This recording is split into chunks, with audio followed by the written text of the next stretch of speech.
हरिओम, नमो नारायण, जय गुरुदेव।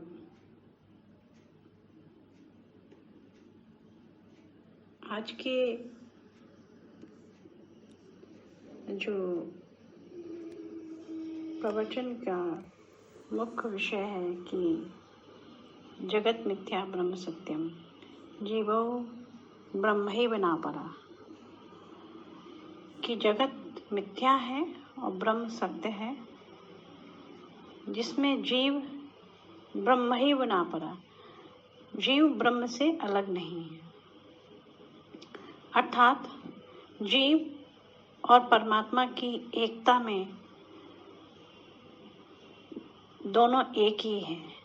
जीव और ब्रह्म एक है, ना ब्रह्म जीव से अलग है, ना ब्रह्म से अलग जीव है, दोनों के एक ही है। लेकिन इसको हम जानेंगे कैसे? क्योंकि अलग अलग हमको दिखाई पड़ता है, प्रतीत तो अलग अलग है, जगत अलग है, ब्रह्म अलग है, जीव अलग है, ब्रह्म अलग है, परमात्मा अलग सच समझ में आता है, जीव अलग, बल्कि परमात्मा ही में जीव है। अब इसको समझने के लिए ऐसे मान सकते हैं कि जैसे हमारा ये देह है, या हम सब देह में रहते हैं, इसमें परमात्मा का वास है। अंश में अंशी समाया है, या यूं कह सकते हैं कि अंशी से अंश है। तो जो दोनों की एक रूपता, दोनों की तादात्म्य एक है, लेकिन हमें अलग अलग प्रतीति होती है, क्योंकि हम जीव भाव होने के नाते से हर समय अपने को सुखी महसूस करेंगे या दुखी महसूस करेंगे। जैसी जैसी देश काल परिस्थिति, वस्तु स्थिति, घटना, व्यक्ति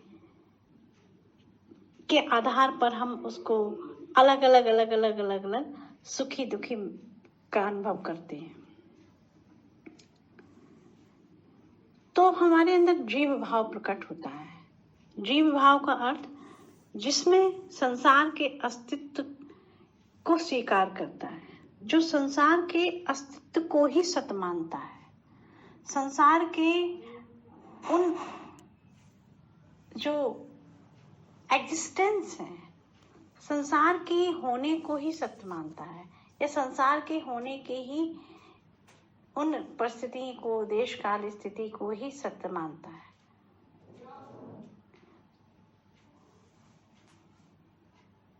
तो वो उस तरीके से अपने अलग नहीं कर सकता है। तो जब अलग नहीं कर सकता है तो वो दुखी होता है, और जब दुखी होता है तो उसे कुछ समझ में नहीं आता, तो परमात्मा की जो सत्ता है या परमात्मा रूप है, चैतन्य रूप है, वो भी नहीं उसको जान पड़ता है। तो जीव और ईश्वर अलग अलग हो गए हैं, जीव और ब्रह्म अलग अलग हो गए हैं। जबकि महापुरुषों ने या उपनिषदों ने, वेदों ने, ऋषियों ने, मुनियों ने यही जाना है कि जीव ब्रह्म ही बना पड़ा, जीव ब्रह्म से अलग नहीं है, वो एक है। एकत्व को स्थापित किया है, ना कि नानात्व को, क्योंकि नानात्व हमको अलग अलग विभिन्न विभिन्न रूपों में दिखाई पड़ता है, विभिन्न विभिन्न प्रकारों से दिखाई पड़ता है। उसी में हम फंसते हैं, दुखी होते हैं।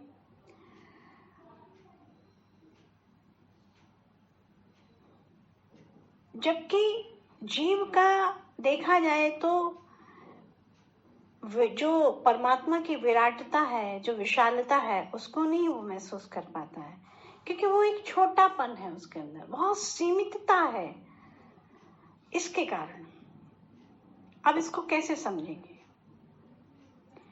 इसको ठीक इसी प्रकार से समझेंगे कि जीव जो है वो परमात्मा से अलग नहीं है, जीवो ब्रह्म ही बना पड़ा, वो परमात्मा से एकदम अलग नहीं है, लेकिन अलग हमको प्रतीत होता है, अलग हमको महसूस होता है।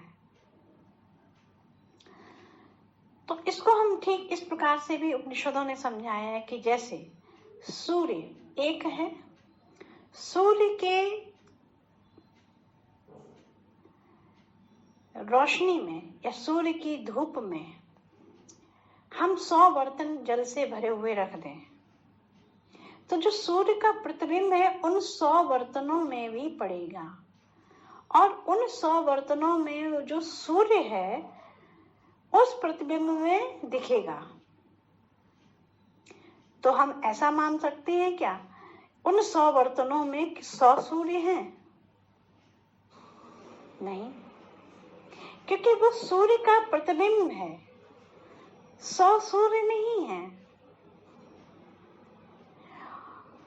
और इसको इस तरीके से भी मान सकते हैं कि अगर हम उन जल से भरे हुए पात्रों को जिस पर सूर्य का प्रतिबिंब पड़ रहा है उसको अगर हम हटा लें, उन जल से भरे हुए पात्रों को हम हटा लें तो उसका प्रतिबिंब नहीं दिखेगा।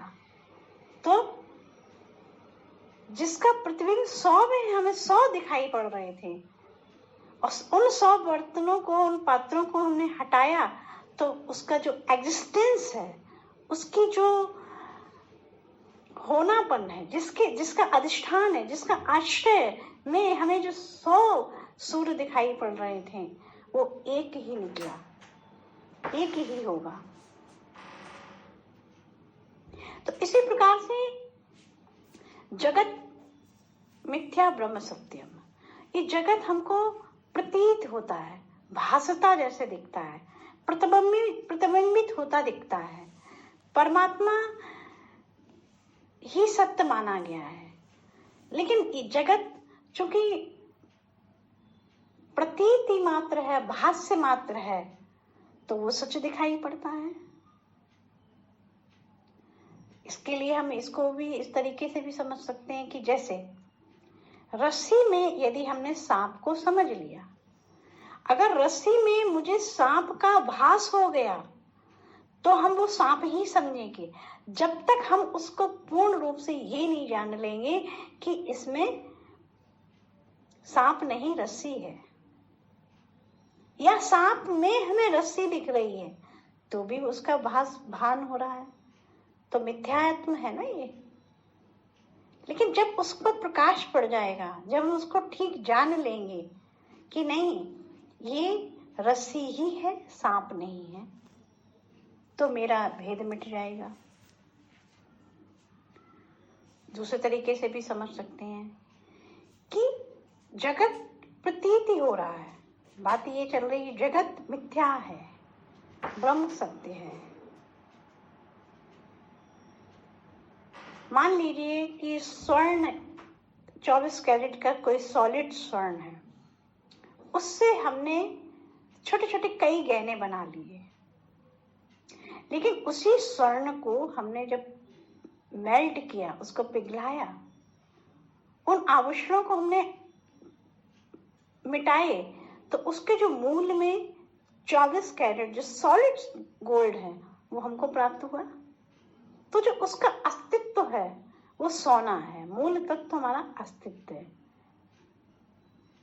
लेकिन हमें उसी सोने से बने हुए कई आभूषण हमें दिखाई पड़े या हमने बना लिए।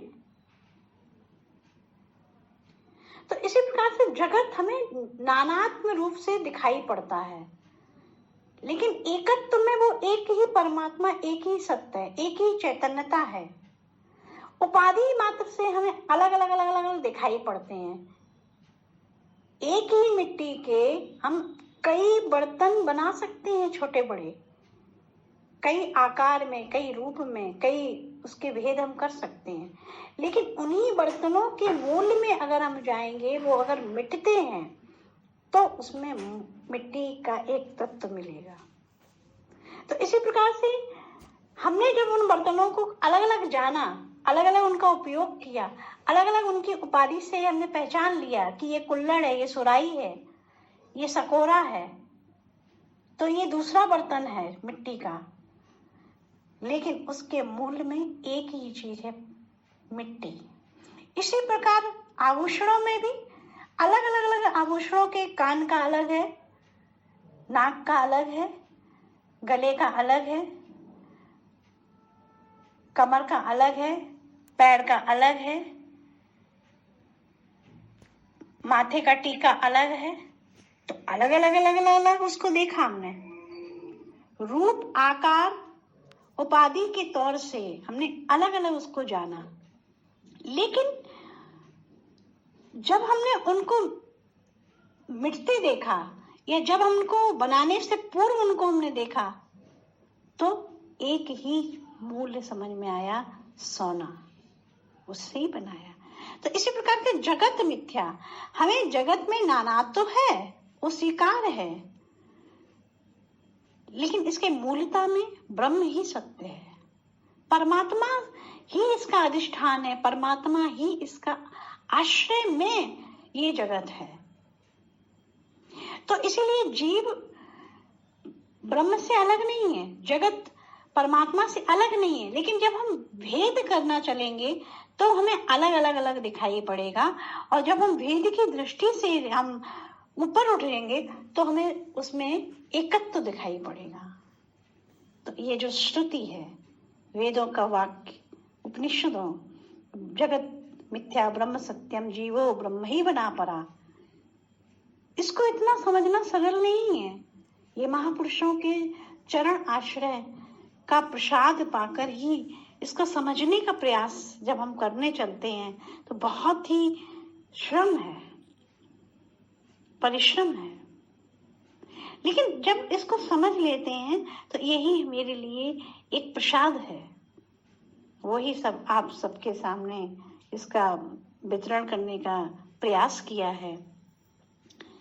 इसी के साथ में मैं ये जो श्रुति है, ब्रह्म बाकी हैं, परमात्मा चिंतन है, गुरुओं के आशीर्वाद, महापुरुषों के आशीर्वाद से जो हम जानना चाह रहे हैं या हम जानते हैं या जान रहे हैं, वो मुझे लगता है कि हम सब जाने। इसी में हमारा भी हित है, आप सबका हित है। ओम शांति, ओम शांति।